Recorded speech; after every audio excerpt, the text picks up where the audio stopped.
स्वागत है दोस्तों आज के मुख्य समाचार में। आज देश और दुनिया से कई अहम और बड़ी खबरें आ रही है दोस्तों। बात करेंगे हर खबर पर विस्तार से, बताएंगे बिहार चुनाव से जुड़ी सभी ताजा अपडेट्स। दूसरे चरण की वोटिंग के बाद महागठबंधन ने किया 94 में से 65 सीट जीतने का दावा। दोस्तों बात करेंगे इस पर विस्तार से। प्री पोल सर्वे से गदगदा उठे बाइडन, बोले डोनाल्ड ट्रंप को बोरिया बिस्तर बांधने का वक्त आ गया है। दोस्तों बात करेंगे इस पर विस्तार से। जेडीयू ने की तेज प्रताप तेजस्वी के नामांकन रद्द करने की मांग, संपत्ति छिपाने का लगाया आरोप। दोस्तों बात करेंगे इस पर विस्तार से। दूसरे चरण की वोटिंग खत्म, 53.51% हुआ मतदान, 1463 प्रत्याशियों की किस्मत हुई ईवीएम में कैद। दोस्तों बात करेंगे इस पर विस्तार से। मधुबनी में नीतीश कुमार की रैली में चले प्याज, सीएम बोले खूब फेंको और फेंको। दोस्तों बात करेंगे इस पर विस्तार से। जेडीयू ने मुख्यमंत्री पर हुई पत्थरबाजी के लिए आरजेडी पर लगाया भड़काने का आरोप, आरजेडी ने दिया करारा जवाब। दोस्तों बात करेंगे इस पर विस्तार से। सीएम गहलोत का भाजपा पर हमला, कहा अब बीजेपी की उल्टी गिनती शुरू हो गई है। दोस्तों बात करेंगे इस पर भी विस्तार से। बिहार में बरसे राहुल गांधी, बोले मोदी नीतीश ने मिलकर लूटा, अब जनता ने बना लिया है बदलाव का मन। दोस्तों बात करेंगे इस पर विस्तार से। उपचुनाव में कुछ बूथों पर ईवीएम खराब होने पर मतदान प्रभावित। दोस्तों बात करेंगे इस पर विस्तार से।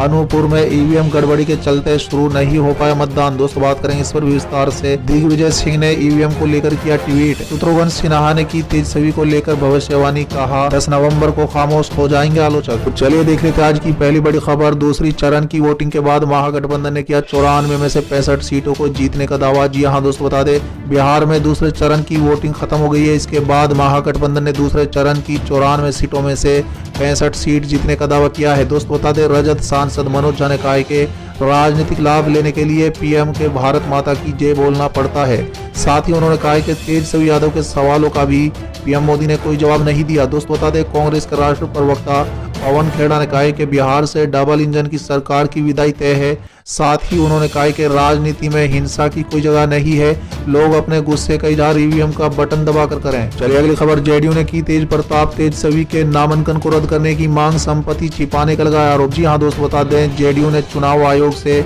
शिकायत कर तेज प्रताप यादव और तेजस्वी यादव का नामांकन रद्द करने की मांग की है। दोस्तों बता दें जेडीयू शिष्टमंडल ने दोनों भाइयों पर चुनावी हलफनामे में संपत्ति को छिपाने का आरोप लगाते हुए फरौड बताया है। चलिए अगली खबर। दूसरे चरण की वोटिंग खत्म, 53.51% हुआ मतदान, 1463 प्रत्याशियों की किस्मत ईवीएम में कैद। जी हां दोस्तों, बता दें बिहार विधानसभा चुनाव के दूसरे चरण में 17 जिलों के 94 विधानसभा क्षेत्रों में कड़ी सुरक्षा व्यवस्था के बीच मतदान संपन्न हो गया। दोस्तों बता दें मतदान के लिए सुरक्षा की चाक चौबंद व्यवस्था की गई थी। चुनाव आयोग के आंकड़ों के मुताबिक 53.51% मतदाताओं ने अपने मताधिकार का प्रयोग किया। दोस्तों बता दें दूसरे चरण में राज्य के 17 जिलों के 94 विधानसभा क्षेत्रों में वोट डाले गए। दोस्तों बता दें राज्य निर्वाचन आयोग के अनुसार प्रथम चरण में 2,85,00,000 मतदाताओं के लिए 41,362 मतदान केंद्र बनाए गए थे। दूसरे चरण में 1,463 प्रत्याशी चुनावी मैदान में थे।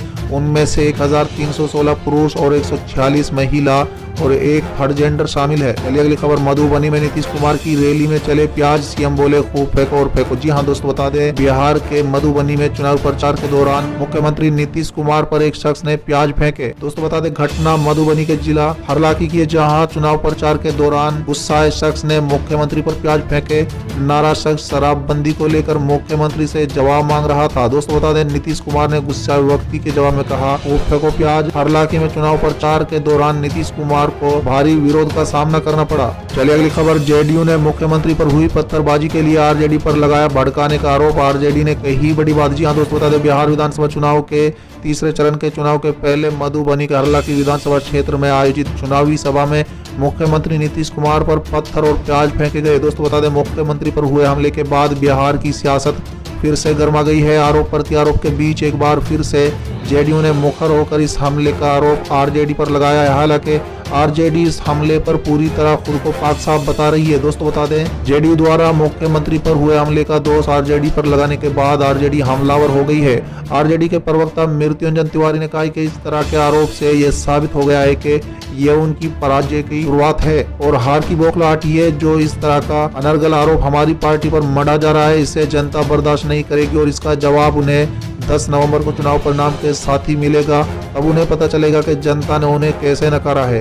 चलिए अगली खबर, सीएम गहलोत का भाजपा पर हमला, कहा बीजेपी की उल्टी गिनती शुरू हो गई है। जी हाँ दोस्तों, बता दें राजस्थान के मुख्यमंत्री अशोक गहलोत ने कहा है कि भारतीय जनता पार्टी का असली चेहरा जनता के सामने आ चुका है और अब उसकी उल्टी गिनती शुरू हो गई है। जी हाँ दोस्तों, बता दें अशोक गहलोत ने गुजरात में कांग्रेस से भाजपा में आए पूर्व विधायक सोमाभाई पटेल का एक वीडियो सामने आने के बाद आज सोशल मीडिया के जरिए ये बात कही है। दोस्तों बता दें उन्होंने कहा है कि अब भाजपा का असली चेहरा जनता के सामने आ चुका है। लोकतंत्र को बचाए रखने के लिए समय पर जनता उन्हें सबक जरूर सिखाएगी। उनकी उल्टी गिनती शुरू हो गई है। चलिए अगली खबर, बिहार में बरसे राहुल गांधी, बोले मोदी नीतीश ने मिलकर लूटा, अब जनता ने बना लिया है बदलाव का मन। जी हाँ दोस्तों, बता दें बिहार विधानसभा चुनाव में दूसरे चरण में 94 सीटों के लिए मतदान हो चुका है। इसी बीच कांग्रेस के पूर्व अध्यक्ष राहुल गांधी ने मंगलवार को चुनाव प्रचार के दौरान प्रधानमंत्री नरेंद्र मोदी और मुख्यमंत्री नीतीश कुमार पर जमकर निशाना साधा। दोस्तों बता दें राहुल गांधी ने कहा है कि इन दोनों ने मिलकर बिहार को लूटा है। यही कारण है कि बिहार के लोगों ने बदलाव का मन बना लिया है। कटिहार के कोठा में एक चुनावी सभा को संबोधित करते हुए राहुल गांधी ने कोरोना काल की चर्चा करते हुए कहा कि लाखों मजदूर पैदल भूखे प्यासे ही अपने घर आ रहे थे, लेकिन कोरोना संकट में प्रधानमंत्री नरेंद्र मोदी ने मजदूरों की मदद नहीं की। उनकी सरकार थी लेकिन मजदूरों को छोड़ दिया गया। उन्होंने दावा करते हुए कहा है कि कांग्रेस पार्टी ने जितना हो सका उससे ज्यादा मजदूरों की मदद की। दोस्तों बता दें राहुल ने आरोप लगाया कि प्रधानमंत्री मोदी और नीतीश कुमार ने मिलकर बिहार को लूटा है। चलिए अगली खबर, उपचुनाव में कुछ बूथों पर ईवीएम खराब होने पर मतदान प्रभावित। जी हाँ दोस्तों, बता दें उत्तर प्रदेश में विधानसभा के तहत हुई 7 सीटों पर उपचुनाव मंगलवार सुबह 7 बजे से शुरू हुआ।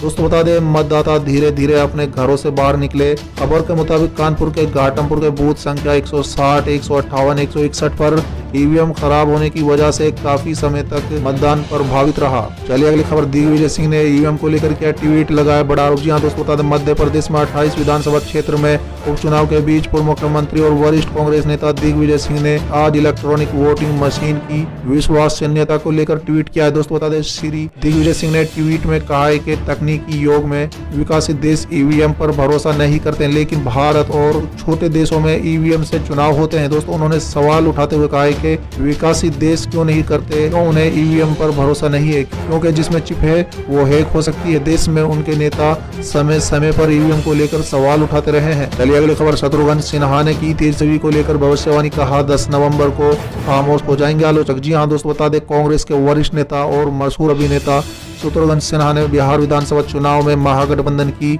महाविजय की उम्मीद जताते हुए मंगलवार को कहा कि 10 नवंबर को मतगणना वाले दिन राजद नेता तेजस्वी यादव के आलोचक खामोश हो जाएंगे। दोस्तों बता दें सिन्हा ने यह दावा भी किया है कि महागठबंधन की ओर से मुख्यमंत्री पद के उम्मीदवार तेजस्वी के खिलाफ राष्ट्रीय जनतांत्रिक गठबंधन यानी राजद की ओर से निजी हमले किए जा रहे हैं, क्योंकि 10 लाख नौकरियों के वादे से विरोधी दल पूरी तरह घबराए हुए हैं। जी हाँ दोस्तों, बता दें साथ ही उन्होंने कहा है कि दीवार पर लिखी इबारत साफ नजर आ रही है। दोस्तों सिन्हा ने तेजस्वी यादव के 10 लाख नौकरियों के वादे उल्लेख करते हुए कहा है कि इससे राजद के लोग घबराए हुए हैं।